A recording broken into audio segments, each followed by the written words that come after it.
പറഞ്ഞു കഴിഞ്ഞാൽ ക്രിസ്താബ്ദം 624 മാർച്ച് 13 ഹിജ്റ 2-ാം വർഷം റമദാൻ 17-നാണ് ബദറിന്റെ രണാങ്കണത്തിൽ അല്ലാഹുവിന്റെ അപാരമായ സഹായത്താൽ പരിശുദ്ധമായിരിക്കുന്ന ഇസ്ലാമിനെ മുസ്ലിമീങ്ങളെയും അല്ലാഹു സുബ്ഹാനഹു വ തആല അല്ലാഹുവിന്റെ മാലാഖമാരെ ഇറക്കിക്കൊണ്ട് സഹായിച്ച വളരെയധികം ചരിത്രത്തിന്റെ താളുകളിൽ തങ്കലിപികളാൽ ഉല്ലേഖനം ചെയ്യപ്പെട്ട ലോക മുസ്ലിമീങ്ങൾ എന്നല്ല ലോകം തന്നെ ചർച്ച ചെയ്യപ്പെട്ട വലിയൊരു ചരിത്ര മുഹൂർത്തത്തിന്റെ സാക്ഷ്യം വഹിച്ച ബദർ യുദ്ധം എന്നുള്ള ആ ഒരു മഹാസംഭവം നടന്നിട്ടുള്ളത്.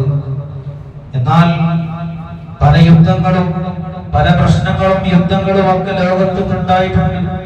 1914 മുതൽ 1-ാം ലോക മഹായുദ്ധം, 2-ാം ലോക മഹായുദ്ധം, ഗൾഫ് യുദ്ധം, ഇറാഖ് യുദ്ധം, അഫ്ഗാൻ യുദ്ധം, അതുപോലെ തന്നെ കൊറിയൻ യുദ്ധം, ഉക്രൈൻ യുദ്ധം, ഇപ്പോൾ ഈ വർത്തമാന കാലത്ത് നാം കേട്ടുകൊണ്ടിരിക്കുന്നു, നമ്മൾ അറിഞ്ഞുകൊണ്ടിരിക്കുന്ന ഒരുപാട് മുസ്ലിമീങ്ങൾ മുസ്ലിമാത്തുകളുടെ അവരുടെയൊക്കെ ആക്രമിച്ചുകൊണ്ടിരിക്കുന്ന അമേരിക്കൻ ഇറാഖ് യുദ്ധഭീതിയിലാണ് ഈ വർത്തമാന കാലഘട്ടം എന്ന് നമുക്കറിയാം.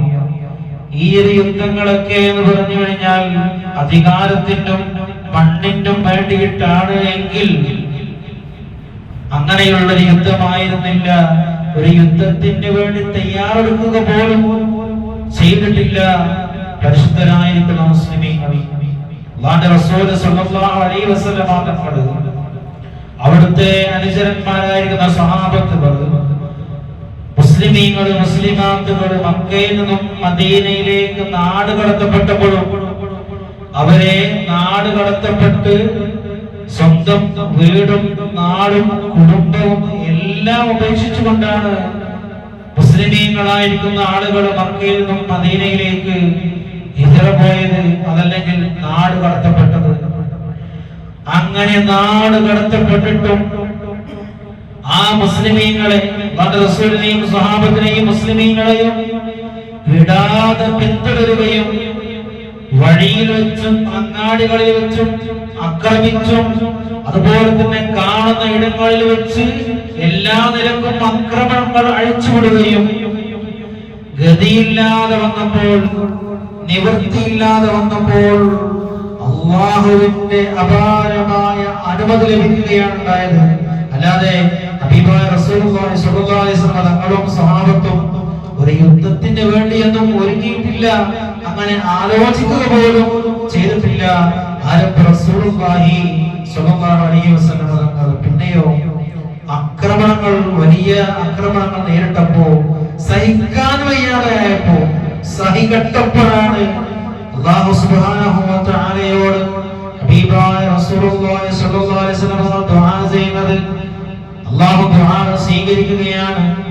അതിനല്ലദീന യഖാതലൂന ബിഅന്നഹും ളുലിമു, ഖുർആൻ പറയുന്നുണ്ട് ആക്രമിക്കപ്പെട്ട കാരണത്താൽ അക്രമം വളരെ ശക്തമായപ്പോഴാണ്, ഒരു നിവൃത്തിയുമില്ലാതെ വന്നപ്പോഴാണ് ആ ശത്രുക്കളോടൊന്ന് ചെറുത്ത് നിൽക്കുക എന്ന ഉദ്ദേശത്തോടു കൂടെയാണ് അല്ലാഹു സുബ്ഹാനഹു വ തആല അവർക്ക് യുദ്ധത്തിന് അനുമതി കൊടുത്തത്.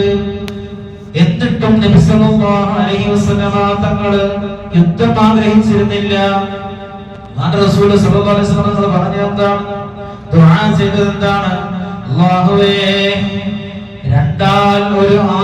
രണ്ടാലൊരു സംഘത്തെ ഞങ്ങൾക്ക് നീ കീഴ്പ്പെടുത്തി തരണേ അല്ലാഹ്. അങ്ങനെ നീ കീഴ്പ്പെടുത്തി തന്നിട്ടില്ല എങ്കിൽ അവർ നിന്റെ പരിശുദ്ധരായ മുസ്ലിമീങ്ങളെ, ഇസ്ലാമിന്റെ മക്കളെ മുസ്ലിമീങ്ങളെ കൊന്നൊടുക്കിയാൽ നിന്റെ പരിശുദ്ധമായിരിക്കുന്ന ദീൻ ഇവിടെ നിലനിൽക്കാൻ, അതിനെ ഏറ്റെടുക്കാൻ ആളില്ലാതായി പോകും പടച്ചോനെ. അതുകൊണ്ട് നീ വിജയം ഞങ്ങളിലേക്ക് ഏൽപ്പിച്ചുകൊണ്ട്, വിജയം ഞങ്ങൾക്ക് നൽകിക്കൊണ്ട് രണ്ടാളൊരു സംഘത്തിനെ ഞങ്ങൾക്ക് നീ കീഴ്പ്പെടുത്തി തരണേ അല്ലാഹ് എന്ന് റസൂലുള്ളാഹി സ്വല്ലല്ലാഹു അലൈഹി വസല്ലം ദുആ ചെയ്യുകയാണ് ഉണ്ടായത്. ഏതാണ് രണ്ട് സംഘം? ഒന്ന് മുസ്ലിമീങ്ങളുടെ യാത്ര തടയാനും ശ്രമിച്ചുകൊണ്ടിരുന്ന അബൂ സുഫിയാനും അദ്ദേഹത്തിന്റെ സംഘവും. മറ്റൊരു സംഘം എന്നുള്ളത് അത് അബൂ ജഹലിന്റെ നേതൃത്വത്തിൽ വളരെയധികം അക്രമസജ്ജരായിക്കൊണ്ട് അതുപോലെ തന്നെ എല്ലാവിധ സാമഗ്രികളോടും കൂടി യുദ്ധത്തിന് വേണ്ടി തന്നെ വരികയാണ്. യുദ്ധത്തിന് വേണ്ടുന്ന എല്ലാവിധ സജ്ജീകരണങ്ങളോടും കൂടിയാണ് ആര് വരുന്നത്? അബൂജഹലും കൂട്ടരും വരുന്നത്. ആയിരക്കണക്കിന് ആളുകൾ അവരെ കൊണ്ടാണ് അബൂജഹൽ വരുന്നത്. അപ്പൊ ഈ രണ്ട് സംഘത്തിൽ ഏതെങ്കിലും ഒരു സംഘത്തെ ഞങ്ങൾക്ക് കീഴ്പ്പെടുത്തി തരണം അല്ലാഹ് എന്ന് റസൂലുള്ളാഹി സ്വല്ലല്ലാഹു അലൈഹി വസല്ലം തങ്ങൾ ദുആ ചെയ്യുകയാണ് ഉണ്ടായത്. അല്ലാതെ ഒരു യുദ്ധത്തിന്, വലിയൊരു യുദ്ധത്തിന് ആഗ്രഹിച്ചിട്ടൊന്നും റസൂലുള്ളാഹി സ്വല്ലല്ലാഹു അലൈഹി വസല്ലം തങ്ങളും മുസ്ലിമീങ്ങളും അങ്ങ് ചെന്ന് പിന്നെ യുദ്ധം ചെയ്തുകൊണ്ട് വിജയിക്കുകയല്ല ഉണ്ടായത്. മറിച്ച് അവരുടെ ആക്രമണങ്ങളിൽ നിന്ന്, അവരുടെ ആ ഒരു ശത്രുതയിൽ നിന്ന്, അവരുടെ എല്ലാവിധ അക്രമങ്ങളിൽ നിന്നും പടച്ചവനെ ഒരു കാവലി, ഒരു പരിച ഞങ്ങൾക്ക് തരണേ എന്നുള്ളതാണ് റസൂലുള്ളാഹി സ്വല്ലല്ലാഹു അലൈഹി വസല്ലം തങ്ങൾ പറഞ്ഞതിന്റെയും പ്രാർത്ഥിച്ചതിന്റെയും അകപ്പൊരുൾ. അങ്ങനെ റസൂലുള്ളാഹി സ്വല്ലല്ലാഹു അലൈഹി വസല്ലം തങ്ങൾ ചെല്ലുമ്പോഴാണ് അബൂജഹലിന്റെ നേതൃത്വത്തിലുള്ള ആളുകൾ യുദ്ധത്തിന് വേണ്ടി തന്നെ ആക്രമണം അഴിച്ചുവിടുകയാണ് ഉണ്ടായത്. നമുക്കറിയാലോ, ആ ചരിത്രമൊക്കെ വളരെ വിശാലമായ ചരിത്രമാണ്. എന്നാലോ മുസ്ലിമീങ്ങൾ വിരലിലുണ്ടാവുന്ന മുസ്ലിമീങ്ങളാണുള്ളത്. 313 ആളുകൾ. ആ 313 ആളുകളിൽ ശത്രുപക്ഷത്തുള്ളതോ ആയിരക്കണക്കിന് ആളുകളാണ്. ഒട്ടകങ്ങളുണ്ട്, കുതിരകളുണ്ട്, പടയങ്കികളുണ്ട്, അമ്പുണ്ട്, വാളുണ്ട്, എല്ലാവിധ സജ്ജീകരണങ്ങളോടുകൂടിയാണ് അവർ വരുന്നത്. ആ ശത്രുക്കളെയാണ് ഹബീബായ റസൂലുള്ളാഹി സ്വല്ലല്ലാഹു അലൈഹി വസല്ലം തങ്ങൾ അല്ലാഹുവിന്റെ സഹായത്താൽ, അല്ലാഹുവിന്റെ അപാരമായ തൗഫീഖ് കൊണ്ട്, സഹായം കൊണ്ട് അവരെ ചെറുത്തു നിന്നതും ആ പരിശുദ്ധമായിരിക്കുന്ന ഇസ്ലാമിന്റെ ചരിത്രത്തിന്റെ താളുകളിൽ രേഖപ്പെടുത്തി വെച്ച ആ ബദർ എന്ന് പറയുന്ന ആ ഒരു യുദ്ധം, ബദർ എന്ന് പറയുന്ന ആ മഹാസംഭവം ഇന്നും നമ്മൾ സ്മരിച്ചുകൊണ്ടിരിക്കുന്ന ബദരീങ്ങളുണ്ടല്ലോ പ്രിയമുള്ള മുഅ്മിനീങ്ങളെ. ബദറിൽ പങ്കെടുത്തവരെല്ലാം ബദരീങ്ങളാണ്. മജ്ലിസിനോട് ഓതാറുണ്ട് നമ്മൾ. ആ മജ്ലിസിനോടിലെ ഓരോ പേരുകളും ബദരീങ്ങളുടെ ഓരോ നാമങ്ങളും ഉച്ചരിക്കുമ്പോഴാണ് നമ്മുടെ ഈമാനങ്ങ് വർദ്ധിക്കേണ്ടതും. ആ ബദരീങ്ങളുടെ എന്താണ് ബദരീങ്ങളുടെ അവസ്ഥ? റമളാൻ 8 യാത്ര പുറപ്പെട്ടു എന്നുള്ളതാണ്. റമളാൻ 17 ആ നടന്ന യുദ്ധത്തിന് ഒരുങ്ങി അവരെ ചെറുത്ത് നിൽക്കാൻ റമളാൻ 8 യാത്ര തിരിച്ച മുസ്ലിമീങ്ങൾ റമളാനാണ്, നോമ്പുകാരാണ്, ഒന്നുമില്ല, പട്ടിണി പാവങ്ങളാണ്. അങ്ങനെ നോമ്പെടുത്തുകൊണ്ട് വിശപ്പെല്ലാം സഹിച്ച്, നമുക്ക് പഠിച്ചിട്ടുണ്ടല്ലോ, മദ്രസയിലൊക്കെ നമ്മൾ കേട്ടിട്ടുണ്ടല്ലോ, വിശപ്പ് സഹിക്കാനാവാതെ വയറ്റത്ത് കല്ല് വെച്ച് കെട്ടിയിട്ടാണ് മുസ്ലിമീങ്ങൾ എന്ത് ചെയ്തത്? നോമ്പുകാരാണല്ലോ.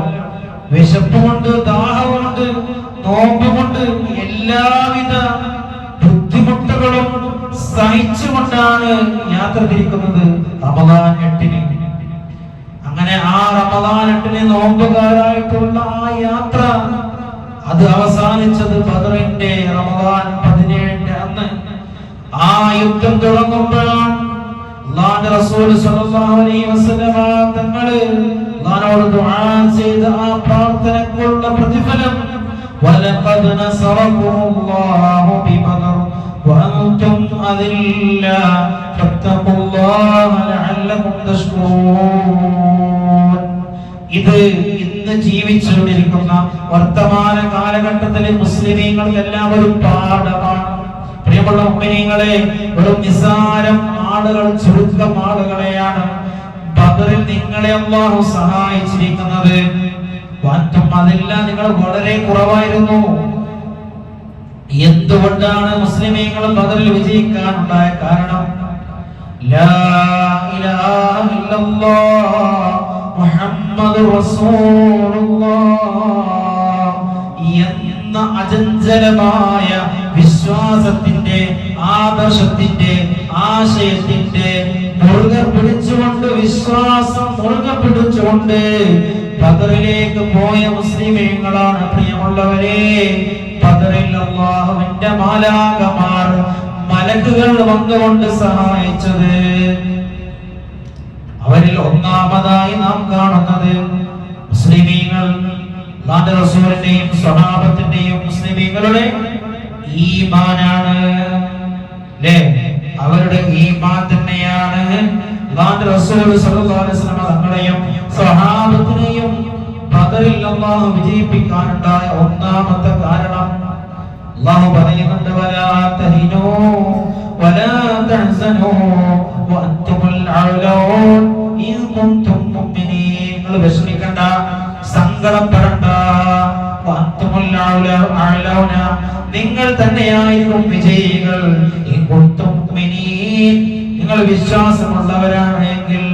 അപ്പൊ ആ വിശ്വാസം മുറുകെ പിടിച്ചുകൊണ്ടാണ് അല്ലാഹുവിന്റെ ആ ഒരു കൽപ്പന, അത് മുറുകെ പിടിച്ചുകൊണ്ടാണ് ബദറിലേക്ക് മുസ്ലിമീങ്ങൾ ഇറങ്ങിയത്.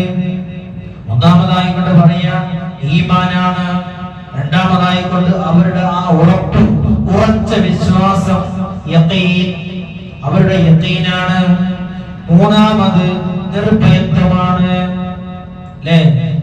ഇറാന്റെ പ്രസിഡന്റ് റസൂലുള്ളാഹി സ്വല്ലല്ലാഹു അലൈഹി വസല്ലം തങ്ങളുടെ പ്രാർത്ഥനയാണ്, മുസ്ലിമീങ്ങളുടെ പ്രാർത്ഥനയാണ്.